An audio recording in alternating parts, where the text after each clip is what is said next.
and welcome to episode 8 of BRANCHLINE, this beginner's model railway journey.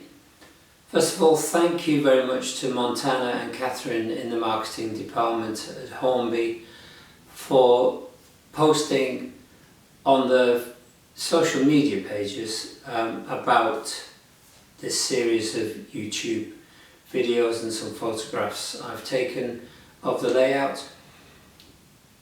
That was very kind, and it resulted in some new people subscribing to the channel and an increase in the views, which makes it all worthwhile. And thank you to those who have come along for the ride with me, and I hope you'll stick around. And if there are other people who would like to subscribe, please do so. It would be great to have your company as I try to make the most of this new adventure, hobby, if you like, in developing my model railway layout. So this week I've been ballasting the track, or at least I've started to ballast the track, and here are some of the things that I've been using. So I've got some medium light grey Woodland Scenics ballast, some medium cinders, and some coarse Woodland Scenics cinders. I've also got a little pot for mixing them. I haven't put them down straight. I've mixed either the medium or the coarse cinders with the medium light grey cinders. I've got a little curry jar with a mixture of PVA glue and water, about 50-50, with a little drop of washing up liquid in it. And I've got an old spray bottle that I used to clean the car with, which has got some water and some washing up liquid in it. And I've got this little pipette, I think, which was used for syringing ears, and a little brush for moving the ballast along the track to make sure that it's not too high and doesn't stick onto the wheels. I shouldn't really be doing that because I've just put the glue down. Anyway, as a photographer of about 100 years, I know about washing up liquid.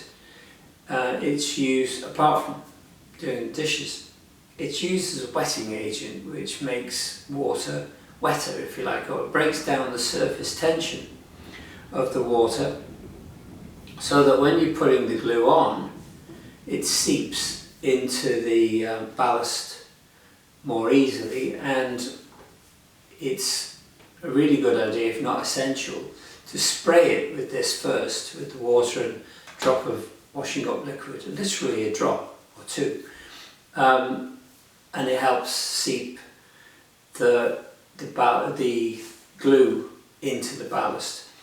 I actually made the mistake of trying a part of the track without this, and found that the glue just sat on the top of the ballast. So this is really a good idea, spray it. It seems very messy, you know, and you can see it's still wet here.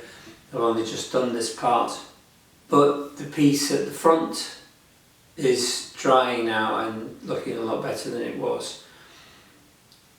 So I'll talk you through how I've done it so far, and then come back with a few thoughts at the end.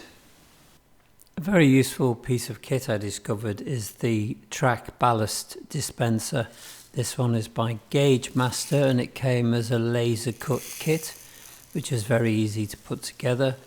Once the ballast is put into the dispenser, it's then moved along the track, where it lays the ballast over the sleepers and forms a nice little shoulder on either side of the track. Something I discovered though was that it was much easier to move with the medium ballast rather than the very coarse ballast.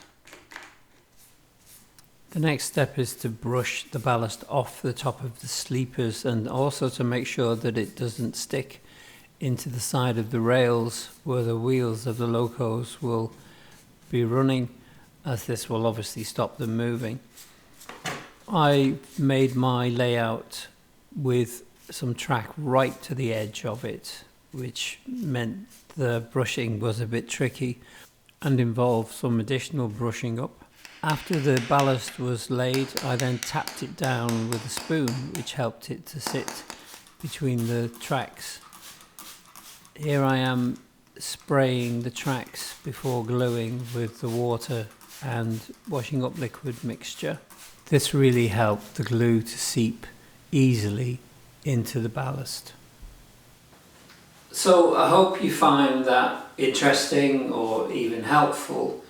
And one thing I've discovered is that I'm not too keen on the very coarse ballast. It looks a bit too big. It's 00 gauge, so it's the right gauge for the layout. Just looks a bit heavy. I've sent for some weathering powders and weathering paints, and hopefully I'll be able to blend that in a bit more. But I found that my favourite cinders, if you like, was the medium grain, and it looks quite good when it's mixed with the lighter ballast. There is a difference in the intention for the layout, where the coarser cinders is meant to be a siding area where the locos will sit or have sat for a long time, and there might be the heavier locos going in, the heavier steam locos, for example. I've got a couple of areas on the layout as well where that will be happening, so that was intentional, so it looks a bit dirtier and grimier. And this area here is meant to be more of a main line, or even a main line that doesn't get used very much these days, so the ballast was intentionally left lighter. Not perhaps get as dirty, but you know, it's just kind of my idea of things. Now, you may have noticed earlier that the glue is a horrible grey colour, and I've put paint in that, acrylic paint, just a splash, and that's for this lighter area. From all the books I've read and the magazines, it can be a good idea to sort of weather it a little bit with this paint, and we'll see what it's like when it's dry, just to give the lighter ballast a slightly sort of lived in look, if you like, weathered look around the edges, but be interesting to see how it turns out. So in the next episode I'll show you how I got on with the ballast when it's finished. That will be after the Christmas holidays, and then I might do some weathering, or will do some weathering, and we can look into that as well. So have a great Christmas holidays 2021, or whatever year you're watching this, and I'll see you next time.